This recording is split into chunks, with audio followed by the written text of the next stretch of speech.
안녕하세요. 존 버나드입니다. 자, 멕시코가 있잖아요, 여러분들. 중국을 앞질러서 대미 수출 1위를 달성했다고 합니다. 근데 이거에 대해서 조금 불편한 진실이 있다고 합니다. 이 진실에 대해서 한번 얘기해드리고요. 네, 멕시코가 지금 뜨고 있다고 이렇게 보고 있잖아요. 그래서 멕시코 신흥국 투자 ETF 한번 소개해드리고, 그 다음에 이머징 마켓 ETF들도 소개해드리도록 하겠습니다. 그리고 한국이 탈중국을 한다고 하는데 과연 그게 가능할지 이것도 한번 얘기해보도록 하겠습니다. 자, 멕시코에서 이렇게 수입하는 게 늘어났습니다. 미국에서 지금 크게 세 나라 보면은 원래는 중국이 가장 많이 미국에 수입을 했었는데 오히려 중국은 내려오고 멕시코가 이제는 1등을 했다. 23년 1등을 했고 그 다음에 뭐 중국, 캐나다 이렇게 이런 순으로 됐는데 중요한 거는 뭐 미국 언론이나 이런 데서는 이제 멕시코가 중국을 따랐구나, 중국 수출량을 이겼구나 이렇게 하면서 계속 뭐 이런 중국이 이제는 망했네, 중국이 이제 수출이 안 될 거다 이렇게 얘기를 하고 있지만 실상은 조금 다른 것 같거든요. 그래서 미국 언론에서도 뭐 자꾸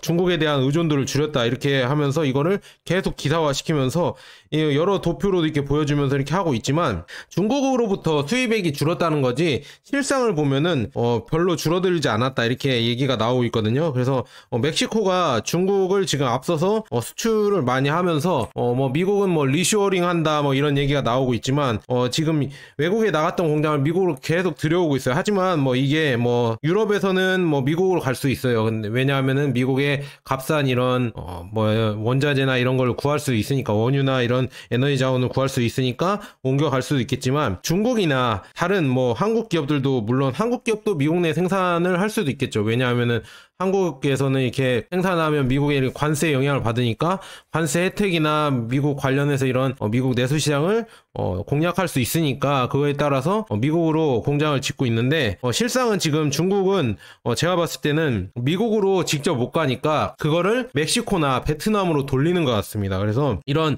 미국 내 리쇼어링도 어느 정도 진행되는 건 사실이지만 그럼에도 지금 불구하고 중국에 대해서는 지금 사실이 아니라는 겁니다. 왜 그러냐면은 지금 멕시코가 중국을 마치 앞지른 것처럼 이렇게 얘기가 나오고 있지만, 그리고 베트남도 뭐 중국을 대체할 것이다 뭐 이런 얘기가 나오고 있지만 실상은 그 베트남이나 멕시코는 중국 기업들이 가서 공장을 짓고 거기에서 생산을 해서 미국으로 수출하는 지금 구조로 돼 있거든요.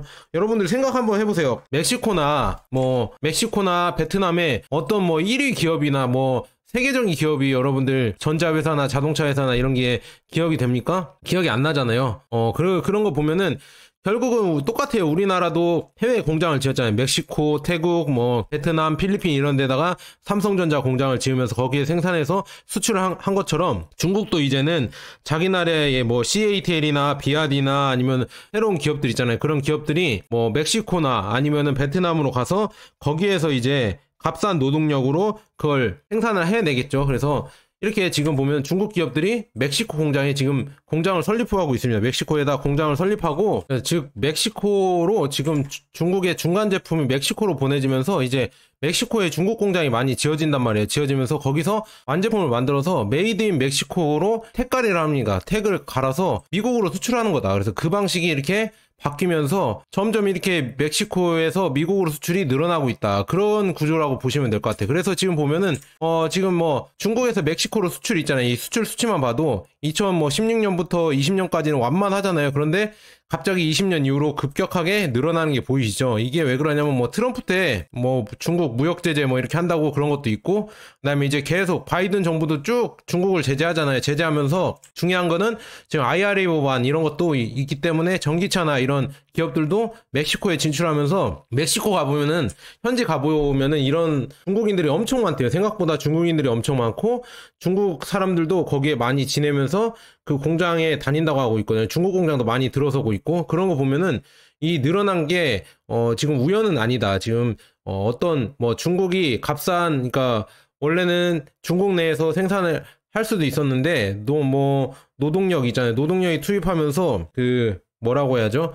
그 단가가 올라가면서 임금이 올라가면서 이제 멕시코로 계속, 그리고 중남미, 그다음에 베트남, 동남아 이런 쪽으로 계속 공장이 옮겨가는 거다. 하지만 그 나라가 기술이 있어서 이렇게 멕시코가 기술이 엄청 좋기 때문에 미국으로 이렇게 수출이 늘어난 게 아니라 다 이게 중국이 그쪽으로 옮기면서 가는 이런 추세다 이렇게 볼 수가 있습니다. 그래서 뭐 멕시코나 베트남 수출이 늘어난 거는 그 뒤에는 중국 공장의 이런 이전하면서 거기에서 많은 생산이 일어났기 때문에 결국은 미국이 계속 뭐 탈중국을 했다 이렇게 얘기가 나오고 있지만 결론적으로는 아시아에서 미국의 이런 제조업들이 벗어나지 못했다. 제조업 의존도가 벗어나지 못했다는 걸 전적으로 보여준다. 그래서 이런 거 보면은 아직도 중국의 이런 제조업 세계의 공장 이런 힘이란 게 아직 끝나지가 않았다 이렇게 볼 수가 있습니다. 그래서 기사만 봐도 테슬라가 기가 멕시코 공장을 25년 1분기에 가동 전망을 하잖아요. 근데 여기에 많은 생산을 하기 위해서 중국 기업들을 많이 데려갔다고 하거든요. 중국 부품업체들 있잖아요. 부품업체들이 테슬라 주변으로 이게 계속 다 이전을 했다고 합니다. 이 멕시코로. 그래서 중국 부품 회사들도 엄청나게 이전을 했고 배터리 회사도 이전을 했다고 이렇게 소식이 들리고 비아디도 멕시코에 공장을 짓는다고 이렇게 얘기가 나오고 있는 만큼 그다음에 지금 중국 기업들이 미국 규제를 우회하기 위해서 멕시코 투자를 계속 가속화하고 있습니다.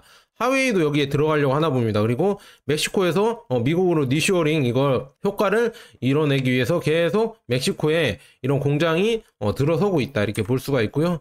그 다음에 미국 턱 밑에서 중국산 자동차들이 멕시코에서 약진을 하고 있다고 합니다. 멕시코에서 비아디의 전기차가 많이 팔리고 있고 비아디의 전기차를 모는 뭐 우버 기사도 있다 이렇게 나와 있습니다. 그래서 비아디나 아니면은 뭐 중국 전기차들이 멕시코나 아니면 중남미 아니면 그 남미 쪽에서 호평을 받고 있다고 합니다. 그래서 싸고 괜찮다 이렇게 얘기가 나오고 있거든요. 그래서 이게 점점 이제는 북미 대륙으로도 이게 계속 무역으로 해서 넘어갈 수가 있다. 그래서 그런 상황이 지금 오고 있고요. 그래서 보면은 12월 작년 12월이거든요. 12월 자동차 수출을 보니까 러시아 다음으로 멕시코가 2등을 했다고 합니다. 그래서 수출량도 많아요. 38,659대. 12월에 중국에서 멕시코로 38,659대. 야, 이렇게 많이 수출이 됐다. 그래서 작년 대비해서도 오르긴 올랐지만 러시아가 가장 많이 올랐죠. 그래서 이렇게 보시면 될 것 같고 23년 누적, 22년 누적 수출 한번 볼게요. 22년 누적 수출은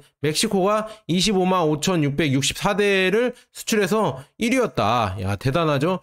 멕시코가 이렇게 많은 수출을 했다. 그 다음에는 23년 누적을 보니까 멕시코가 41만 5,075대 이렇게 수출이 많이 됐다 이렇게 볼 수가 있어요. 이런 식으로 정말 많이 수출이 된다 이렇게 볼 수가 있습니다. 야, 멕시코에 자동차 수출이 엄청나게 되나 봅니다. 그래서 이렇게 많은 자동차 수출이 되고 있다는 게 이렇게 여러분들 볼 수가 있고요. 이게 제가 봤을 때 이거는 이 수치는 내연기관이고 이 수치는 전기차 같습니다. 그래서 이렇게 많이 수출이 되면서 결국은 지금 중국의 두 번째로 큰 수출 시장이다 멕시코가. 그리고 멕시코에 현재 많은 공장이 지어지고 이제는 미국으로 우회 수출하려고 이런 공장들도 많이 지어지고 있다. 그래서 결론은 멕시코가 이렇게 급부상하는 것도 다 중국의 영향이 있다. 그러니까 뭐 탈중국한다 이렇게 언론에서 떠들지만 그 진실에는 결국은 중국 애들이 우리나라 예전 삼성이나 뭐 현대 이런 데도 중국 공장을 짓고 베트남 공장을 짓고 필리핀 공장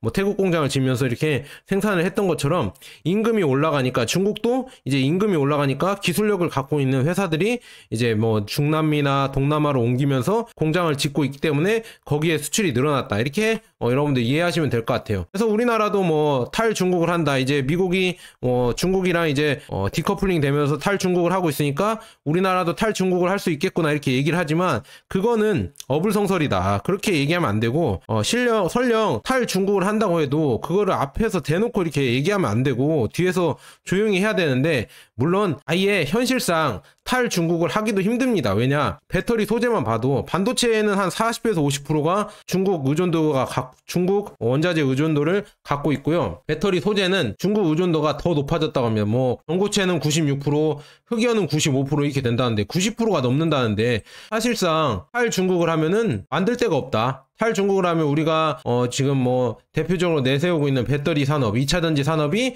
돌아가지 않는다 이렇게 나오고 있으면서 탈중국의 이런 실상을 이렇게 보면은 진짜 허상이 좀 크다 이렇게 볼 수가 있고요. 그래서 지금 보면은 중국이 이제는 중국 내에서 밖으로 이렇게 공장을 옮겨가니까 뭐 인도, 베트남, 멕시코가 계속 뜨고 있다고 하거든요. 신흥국에 돈이 몰린다 이렇게 얘기가 나오고 있거든요. 이거에 대해서도 수익률이랑 ETF 한번 보면서 자세하게 분석해 드리겠습니다. 그래서 우리가 신흥국이 지금 다시 성장하고 있고 러시아 푸틴도 얘기했잖아요. 브릭스 국가들이 계속 이제는 다시 뜨고 있다. 그래서 이 뭐 인도, 베트남, 멕시코 이쪽이 이제는 브릭스 쪽에 속하려고 하는 국가들이거든요. 그래서 그런 국가들이 어떻게 뜰지 이제 미국이랑 대항을 해서 브릭스 연합들이 어떻게 될지 그거에 대해서 한번 얘기해보고 만약에 미국이 지고 브릭스가 올라온다고 하면은 그거에 따른 우리의 투자 전략을 어떻게 해야 되는지 그것도 한번 보도록 하겠습니다. 지금 계속 가볼게요. 지금 보면은 신흥국 ETF 시세 변동률인데 멕시코에 투자하는 EWW ETF,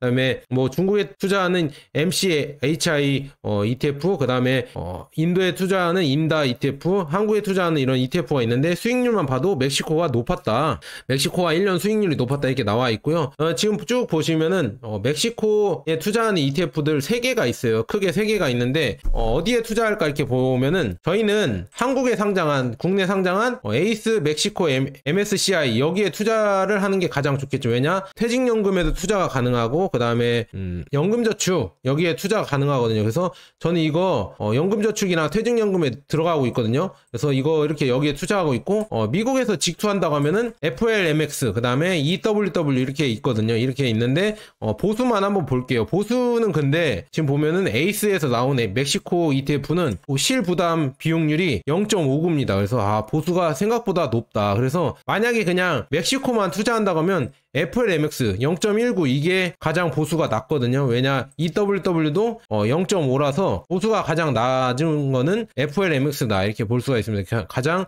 투자하기 괜찮은 이런 ETF는 FLMX다. 물론 근데 이제 에이스 멕시코 ETF도 연금저축이랑 퇴직연금에 투자 가능하기 때문에 이것도 이런 세액공제 이런 거 받으면서 할 수가 있기 때문에 둘 중에 하나 여러분들이 잘 골라서 투자하시면 될 것 같다 이렇게 볼 수가 있습니다. 그래서 뭐 FLMX, EWW, 뭐 멕시코 ETF 뭐 이거 구성 종목들은 거의 뭐 이거 따질 필요가 없어요. 솔직히 비슷비슷하고 그냥 거기에서 거기니까 뭐 멕시코 월마트 법인 뭐 멕시코 은행 뭐 멕시코 건설 뭐 소재주 뭐 이런 거 있잖아요. 그런 산업들 투자하는 거거든요. 그러니까 그냥 이거는 그냥 멕시코에 투자한다 이렇게 생각하시면 될 것 같아요. 뭐 구성 종목 이렇게 따져 본다고 해서 우리가 워렌 버핏도 아니고 제대로 따져 볼 수가 없잖아요. 그냥 멕시코에 투자한다는 그런 생각으로 투자하고요. 그래서 수익률은 어땠나 보니까 멕시코 MSCI 이거 ETF 보니까 1년 수익률이 14%입니다. 그래서 제가 뭐 무조건적으로 신흥국 ETF 추천하는 건 아닙니다. 왜냐하면은 미국 ETF S&P 500이나 나스닥 100이 S&P 500은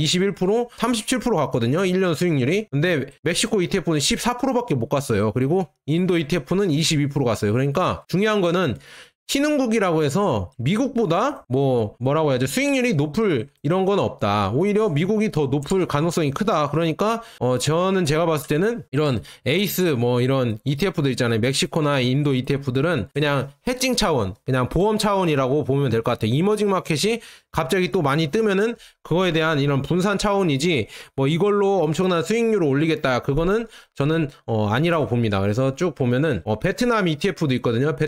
에이스 베트남 BM330 ETF가 있어요. 그래서 이거 실부담 비용률 총 보수도 0.78로 좀 많네요. 그래서 딱히 이거는 굳이 베트남 ETF가 있는데 굳이 추천하진 않는다. 굳이 좋지 않은 것 같아요. 왜냐 수익률도 9.7%밖에 안 되고 그 다음에 보수도 높기 때문에 굳이 이거 할 거면 인도나 멕시코나 아니면 그냥 미국에 더 넣는 게 낫지 않을까 저는 그렇게 보고 있습니다. 그래서 베트남 ETF는 제일 좀 별로다 이렇게 말씀드리고요. 인도 ETF 인도가 뭐 중국의 공장을 세계의 공장을 대체할 것이다 이렇게 얘기가 많이 나오고 있지만 저는 그 말에 동의를 못 하거든요. 그거에 대해서는 나중에 얘기하고요. 그런 얘기가 많이 나오고 있잖아요. 인도가 세계의 공장을 대체할 것이다 이렇게 나오면서 인도 투자가 늘어나고 있고 인도의 수익률도 높아지고 있죠. 그래서 대표적인 인도 ETF들 비교해봤어요. 미국에 그냥 직접 상장한 인다라는 ETF 있거든요. 근데 순보수 비율이 0.65입니다. 그래서 가장 높고요. 그 다음에 이게 타이거 인도 니프티 50이 제가 처음에 상장했을 때 총 보수가 0.19라서 이게 보수가 인도 코세프 인도 니프티 50보다 보수가 낮구나. 이게 0.29라서 보수가 낮아서 여기에 제가 투자를 더 했었거든요. 여기에 원래 투자하고 있다가 여기로 이제는 신규 자금을 투자를 했었는데 이 실부담 비용률 보니까 실부담 비용률 코세프 인도가 0.39고요. 여기 인도 니프티 타이거 인도 니프티가 0.57이라서 저는 여기에 투자하는 게 맞는 것 같습니다. 그래서 다시 이제는 여기에 투자하겠다 이렇게 말씀드립니다. 그래서 인도 이거 나중에 이거 몰라 연금저축은 팔고 다시 여기로 들어갈까 고민 중입니다. 이게 팔고 차라리 인도 니프티 합성에 차라리 투자하는 게 낫지 않을까, 코세프에 투자할까 생각 중입니다. 그래서 이 수익률만 이 실부담 비용률이 중요한 것 같아요. 그래서 실부담 비용률 차이가 보니까 훨씬 많이 난다. 그래서 인도 니프티 50, 코세프 인도 니프티 50으로 인도 투자는 이렇게 하시면 될 것 같아요. 그래서 무엇보다도 제가 매번 말씀드리지만 신흥국 투자 있잖아요. 이머징 마켓 투자는 미국 지수 해지 차원이라고 보시면 될 것 같아요. 미국 지수가 주로 가야 되고요. 만약에 이제는 뭐 미국의 패권이 진다, 미국의 패권이 점점 밀리고 있다 이런 얘기가 나오고 있잖아요. 물론 미국이 만약에 슈퍼파워 패권을 잃어도 경제 이런 데에서는 계속 앞서서 잘 나갈 거라 보고 있거든요. 사우디도 보면은 경제는 좋잖아요. 뭐 제1의 패권은 아니지만, 그래서 그런 것처럼 잘 나갈 거라고 미국 주식장도 잘 나갈 거라 보고 있긴 하지만 혹시나 미국 주식이 잘 안 가고 신흥국이 잘 갈 때가 있으니까 분산 차원에서 보험 차원에서 신흥국 투자가 그 정도는 좀 해줬으면 좋겠다. 저는 그런 바람에 이렇게 소개해드리는 거고요. 그 다음에 그 밖에 인도네시아 ETF도 있거든요. 그래서 이거는 상장된 게 많이 없고 그 다음에 또 여러 가지 좀 이거는 뭐 갑자기 뭐 원자재 5개 종목 그 다음에 뭐 탑5 종목 이런 게 있더라고요. 그래서 그거에 대해서 자세하게 얘기를 해드려야 되니까 다음 시간에 인도네시아, 중국, 뭐 러시아 이쪽 국가들도 브릭스에서 만약에 올라온다고 하면은 많은 발전을 할 수 있는 나라라고 보고 있거든요. 그래서